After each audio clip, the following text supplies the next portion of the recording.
Rambo bullet head നീക്കി gun powder പുറത്തെടുക്കുന്നു. എന്നിട്ട് അതൊരു ബുള്ളറ്റ് ലാൻഡ് മൈൻ പോലെ വെക്കുന്നു. തന്റെ ഫാമിന്റെ മുൻപിൽ നീളത്തിൽ കുഴികുഴിച്ച് അതിൽ പെട്രോൾ നിറയ്ക്കുന്നു. അതിന്റെ സൈഡിൽ ഒരു ഹോം മെയ്ഡ് ഡെറ്റനേറ്റർ വെക്കുന്നു. ഈ ട്രാപ്പുകളൊക്കെ പല വസ്തുക്കൾ കൊണ്ട് മറയ്ക്കുന്നു. അതിന്റെയൊക്കെ സ്ഥാനങ്ങൾ കറക്റ്റായിട്ട് മാർക്ക് ചെയ്യുന്നു. തന്റെ കയ്യിലുള്ള ഡബിൾ ബാരൽ ഷോട്ട് ഗൺ ചെറുതാക്കുന്നു. അത് ടണലിൽ വെക്കുന്നു. കുറെ സ്റ്റീൽ കമ്പികൾ കൂർപ്പിച്ച് അത് ട്രാപ്പാക്കി സെറ്റ് ചെയ്യുന്നു. തടിയിൽ ആണികൾ തറച്ച് അത് ടണലിന്റെ മുകളിൽ വെക്കുന്നു. അവസാനം തടി കൊണ്ടുള്ള റാംബോ സ്പെഷ്യൽ ട്രാപ്പും സെറ്റ് ചെയ്യുന്നു.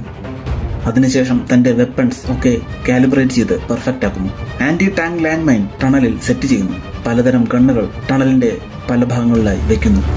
അവസാനം തന്റെ കത്തിയും മൂർച്ച കൂട്ടുന്നു. തന്റെ പ്രിയപ്പെട്ട വില്ലിന്റെ അക്രോസിയം ചെക്ക് ചെയ്യുന്നു. എല്ലാം ഒരുക്കി കഴിഞ്ഞതിന് ശേഷം റാംബോ ഹ്യൂമൻ ട്രാഫിക്കിംഗ് ചെയ്യുന്ന വില്ലന്മാരുടെ വീട്ടിൽ പോയി അവിടെയുള്ളവന്മാരെയൊക്കെ തീർക്കുന്നു. എന്നിട്ട് തന്റെ അഡ്രസ്സും അവിടെ വെച്ച് പോകുന്നു. വില്ലൻ ഇത് കണ്ട് എല്ലാവരെയും കൂട്ടി റാംബോയുടെ ഫാമിലേക്ക് പോകുന്നു. വണ്ടികളെല്ലാം ഫാമിലേക്ക് കയറിയതും ഒരു കാർ ആദ്യത്തെ ട്രാപ്പിൽ പെടുന്നു. തുടർന്ന് പെട്രോൾ നിറച്ച കുഴികൾ എല്ലാം തന്നെ തീപടർന്നു. ചെറിയൊരു വഴി മാത്രം തുറന്നു കിട്ടുന്നു. അതിൽ കൂടി വില്ലന്മാർ ഫാമിലേക്ക് കടക്കുന്നു. ഒരുത്തൻ വാതിൽ തുറന്ന് വീട്ടിലേക്ക് കയറിയതും അവിടെ സെറ്റ് ചെയ്തിരുന്ന വില്ല് അവനെ കൊല്ലുന്നു. റാംബോ ടണലിൽ നിന്ന് എഴുന്നേറ്റ് പുറത്തു നിന്നിരുന്ന ഒരുത്തിനെ കൊല്ലുന്നു. എന്നിട്ട് ലീക്ക് ചെയ്തിരുന്ന പെട്രോൾ ഡ്രമ്മിൽ അടുത്ത ഹോളിൽ നിന്ന് എഴുന്നേറ്റ് ഷൂട്ട് ചെയ്യുന്നു. റാംബോ ഓരോരുത്തരെയായിട്ട് ഷൂട്ട് ചെയ്യുന്നു. കുറെ പേർ റാംബോയെ നോക്കി ടണലിലേക്ക് കയറുന്നു. റാംബോ ഉടനെ ഒളിപ്പിച്ചു വെച്ച ഷോട്ട് ഗൺ എടുക്കുന്നു. ഒരുത്തൻ ആദ്യത്തെ ട്രാപ്പിൽ പെടുന്നു. അവനെ റാംബോ തീർക്കുന്നു.